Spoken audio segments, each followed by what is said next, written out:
many blacks feel their communities are subject to a different kind of justice. Cops police white communities looking for crimes against property.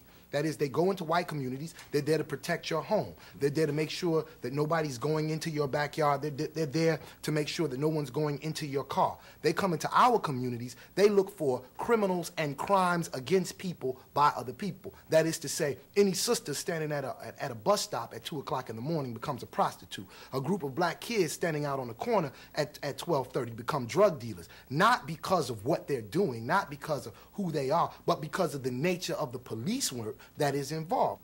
And it's the type of thing that becomes numbing after a while, but not numbing in the fact that you just deal with it and you accept it as the way things are, but numbing in the fact that when you see a police officer testifying in court, you know that 9 times out of 10, he is full of shit.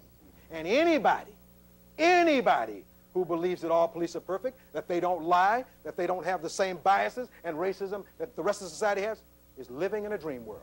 A lot of people accuse black folks of having these grandiose conspiracy theories around cops, around planes, so forth. It's dangerous for us not to, because this whole, our existence here was a conspiracy. We are constantly conspired against. When you are not constantly challenging all of this so-called information that comes out of the media, you place yourself in a very vulnerable position.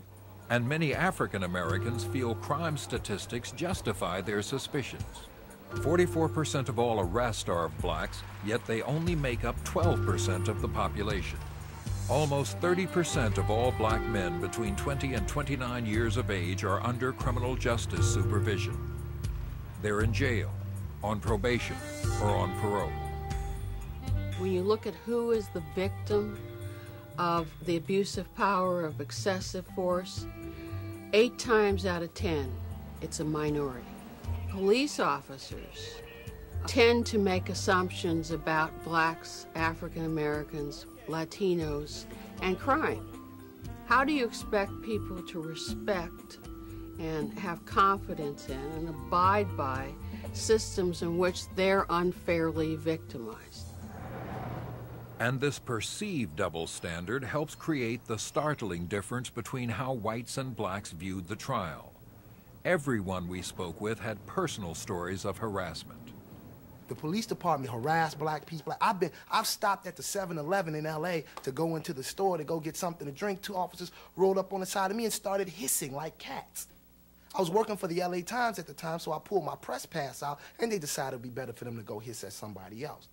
Byron Bowie has toured all across America. He says he stopped counting how many times he's been pulled over by the police and been humiliated. Why is it we have to get out and prove to these policemen that we're musicians, so we have to have a concert on the side of the road? Yeah, see, now what you did was just balk. This is normal. I done so many free concerts on the side of the road to prove to some policeman that I could play music. Let me see you play that instrument. Yeah, and why is it I have to be on the side of the road and be a monkey? And social status does not reduce the fear.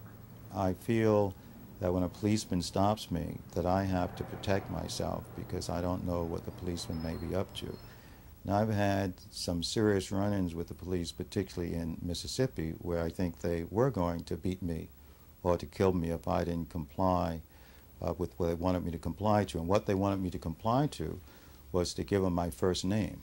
They wouldn't accept the fact that I was a doctor. So when I said my name was Dr. Poussaint, they wouldn't accept it and demanded that I tell them my first name.